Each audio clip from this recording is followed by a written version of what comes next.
This channel does not promote any violent, harmful, or illegal activities. All content provided by this channel is meant for an educational purpose only.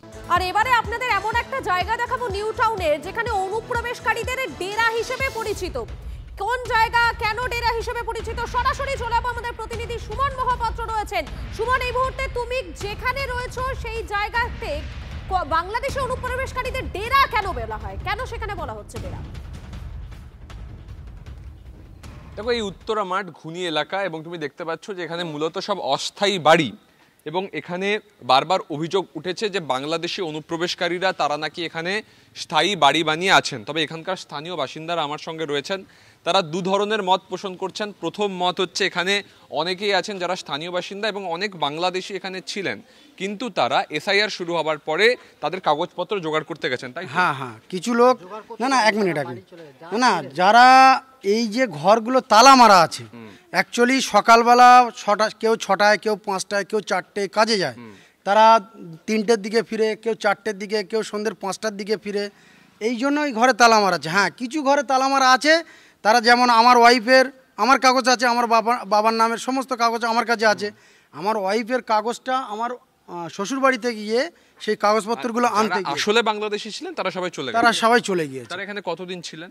তারা কেউ 6 মাস, কেউ 1 বছর, কেউ 2 বছর, কেউ 4 বছর, এরকম থেকে যখন এসআইআর করার শুরুয়াত হয়েছে তারা বহু আগে চলে গিয়েছে। এই যে এসআইআর শুরু হয়েছে, এই হয়েছে সেই হয়েছে, এটা বিহারে যখন এসআইআর এর তখনই তারা চলে গেছে। তুমি দেখতে পাচ্ছ যে কেমন স্থানীয় বাসিন্দাদের মধ্যে থেকে আমরা যে কথা শুনতে পাচ্ছি যে এখানে কিছু বাংলাদেশি মানুষ ছিলেন। দেখো, প্রত্যেকটা বাড়ি হচ্ছে এরকম অস্থায়ী বাড়ি, একেবারে ঝুপড়ি বাড়ি বলা চলে, স্থায়ী বাড়ি এখানে নেই। এবং এখানে কিন্তু প্রচুর জমি রয়েছে, উন্মুক্ত জমি, সেখানেই কিন্তু এই বাড়িগুলো গড়ে উঠেছিল। এবং মূলত যারা এখানে রয়েছেন তারা দিন আনেন দিন খান, এবং তুমি দেখতে পাচ্ছ যে বাড়িঘরগুলো দেখলেই তুমি বুঝতে পারবে, এবং তাদের কথা বলার ধরন সেটাও কিন্তু অনেকটা সংস্পর্শ রয়েছে। তাই জন্য কিন্তু তাদেরকে অনেকে পূর্ববঙ্গের বাসিন্দা বলছেন এবং সেটা মেনেও নিচ্ছেন এখানকার বাসিন্দারা যে এখানে কিছু বাংলাদেশি ছিলেন, কিন্তু তারা প্রত্যেকেই কিন্তু চলে গেছেন। আর এসআইআর শুরুর পর ভয়ে বলো কিংবা নাগরিকত্ব হারানোর ভয়ে তারা চলে গেছেন। এই যে এলাকাটা আমি ভালো করে ঘুরিয়ে দেখাতে বলবো, এখানে যে মানুষজন রয়েছেন তারা যেটা দাবি করছেন যে এখানে এইভাবে অস্থায়ীভাবে তারা তাদের বসত গড়ে তুলেছিলেন, কিন্তু এই এসআইআর শুরু হবার পর তারা ইতিমধ্যেই কিন্তু এই এলাকা ছেড়েছেন। এখানে আরও একবার দেখাতে বলবো সূর্যেন্দুকে, এই যে এলাকাটা যেখানে কিন্তু পর পর এরকম বাড়ি হয়ে উঠেছে, অনেকের কাছেই দলিল আছে আবার অনেকের কাছে নেই।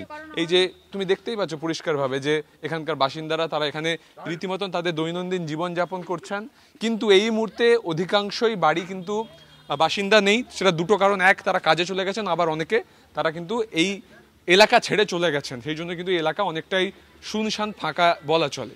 এই হচ্ছে সেই বাড়িগুলো তুমি দেখতে পাচ্ছ, তারা তাদের দৈনন্দিন কাজ করছেন, কিন্তু সেই বাড়ির অধিকাংশ বাড়ি কিন্তু এখন ফাঁকা। তার কারণ অনেকেই কাজে গেছেন, আবার অনেকে এই এসআইআর আতঙ্কে ছেড়ে চলে গেছেন। অর্থাৎ অনেকেই হয়তো কাজের সূত্রে বাইরে আছেন, আবার অনেকেই এসআইআর আতঙ্কেও বাড়ি ছেড়ে চলে গেছেন। তাই একের পর এক ঝুপড়িতে তালা লক্ষ্য করা যাচ্ছে।